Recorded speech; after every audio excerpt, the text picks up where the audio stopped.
Nama saya Nurul Aziza Halil, NIM 19511241001. Penulis dari jurnal yang kali ini akan saya jelaskan yaitu Jae-hyun Park, Ji Sun-soo, Seo Kim, Seon Shin, Jang Hyun Park, dan Nam So-han. Judul jurnal yang telah saya rangkum pada hari ini yaitu Keanekaragaman Mikrobia Maggioli Komersial dan Pengaruhnya Terhadap Karakteristik Organoleptik Sodok Beras Korea dan Jengpyeon.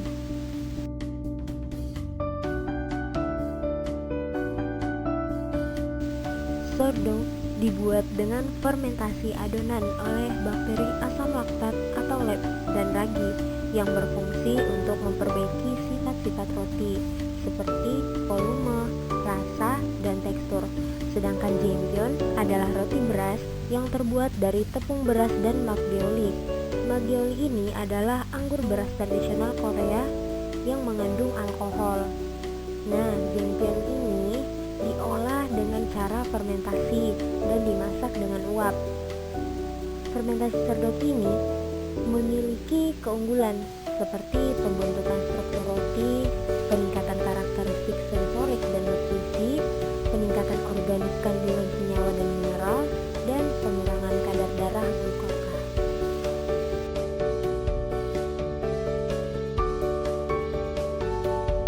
Selanjutnya, tujuan dari penelitian ini yaitu untuk menyelidiki keragaman mikrobia di Indonesia, seperti produk maggioli dan pengaruhnya terhadap kualitas organoleptik jengpyeon.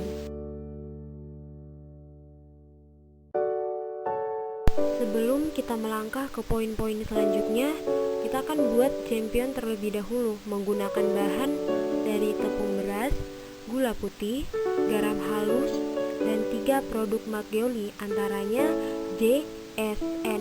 Produk-produk ini dibeli dari pasar setempat. Metode yang pertama yaitu adalah persiapan dari jengpyeon menggunakan komersial maggioli. Kedua, pengukuran ekspansi volume adonan. Dan yang ketiga, analisis pH dan keasaman total treatable. Metode selanjutnya yaitu analisis mikroba. Kemudian evaluasi sensoris, tekstur, profil analisis instrumental atau TPA. Dan yang terakhir adalah analisis statistik. Baik, sekarang kita akan masuk pada bagian result. Pada poin 1 ini yaitu evaluasi kualitas jengpyeon yang dibuat menggunakan komersial maggioli. Pada tabel 1, produk sordok yang diukur hanyalah tinggi pembengkakan sordok sendiri, yaitu nilainya S itu lebih besar daripada J dan J lebih besar daripada N. Pada tekstur analisis jengpyeon sendiri yang diukur hanyalah kekerasan, kekenyalan, dan ketahanan. Sedangkan pada sensorik test jengpyeon sendiri itu yang diukur hanyalah bau asam, rasa asam, dan tekstur. Dari tes parameter tersebut, ternyata produk maggioli J lebih tinggi karena pada tabel ini menunjukkan bahwa nilai produk J itu lebih unggul daripada S dan N.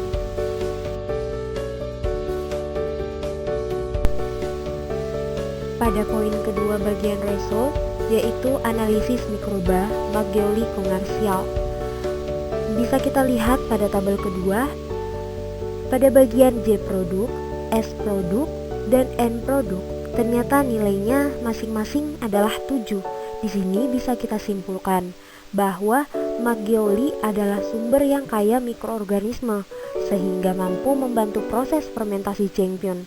Dan laboratorium di maggiologi ini memainkan peran penting untuk kualitas produk.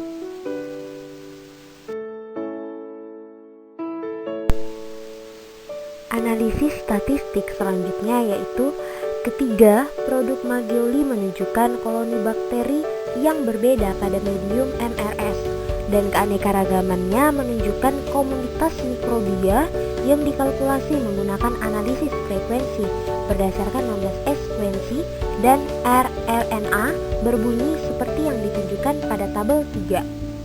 Kita lihat pada tabel 3 ini, Cleanrich memberikan nilai pada sampel J itu 889. Untuk O2A 8,0 cm 1,41, Simpson 0,50, dan Goods Corporation 0,99.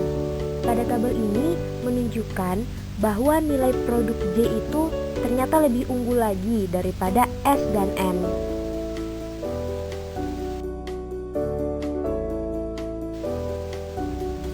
Baik, untuk hasil selanjutnya bisa kita lihat pada gambar ini. Pada gambar 2A itu adalah analisis hasil pengurutan pada tingkat filum. Pada produk J, filum yang ada di dalamnya yaitu Firmicutes. Sedangkan pada produk S dan N ada filum Protobacteria, tetapi hanya 20%. Pada gambar 2B itu adalah hasil yang dibandingkan dengan tingkat gen. Nah, pada produk J ini gen yang paling dominan adalah Lactobacillus. Sedangkan pada produk S yang paling dominan adalah Leuconostoc. Dan pada produk N itu yang paling dominan adalah Staphylococcus. Pada gambar 2C menunjukkan bahwa produk J terdiri dari Lactobacillus casei, Lactobacillus brevis, dan Leuconostoc pseudomenterois.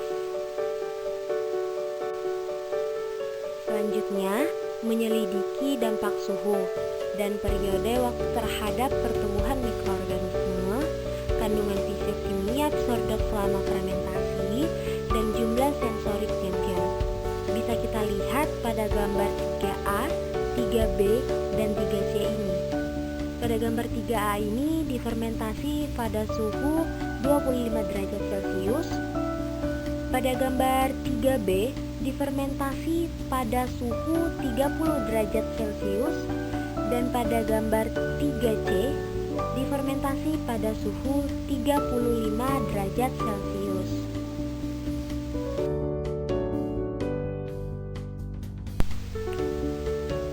Setelah tadi kita melihat grafik pada slide sebelumnya, saya akan jelaskan lebih singkat dan jelas bahwa asam laktat dan ragi itu meningkat secara bertahap sampai 18 hari dengan tingkat pertumbuhan yang berbeda secara relatif.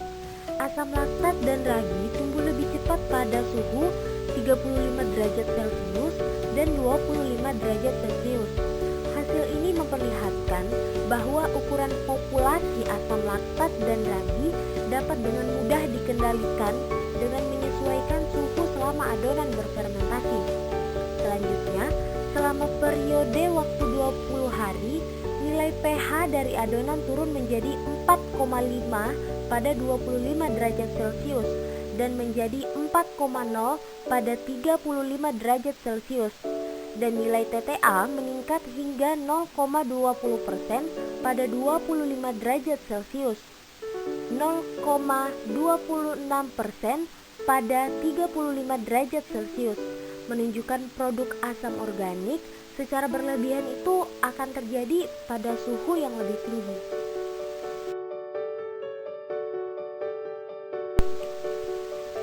Ternyata, Jampion ini dianggap sebagai makanan tradisional yang dibuat dengan menggunakan adonan sodok.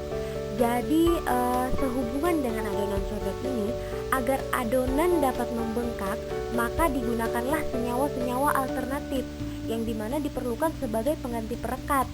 Salah satunya adalah dextran. Dextran ini adalah mikrobia polisakarid yang didesterifikasi, terutama didesterifikasi oleh Leuconostoc untuk membantu meningkatkan volume roti, tekstur, dan menjaga kesegaran selama penyimpanan.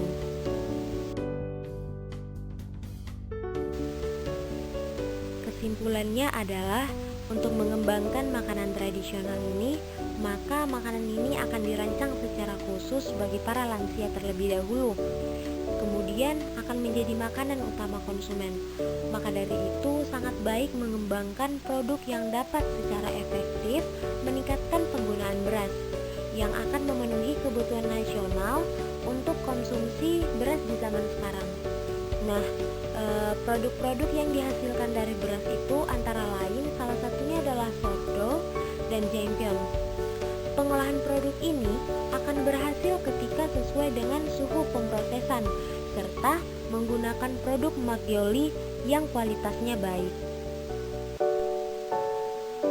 Cukup sekian dari video presentasi kali ini. Buat teman-teman yang mungkin ingin bertanya bisa tulis di kolom komentar. Sekian dan terima kasih. Assalamualaikum warahmatullahi wabarakatuh.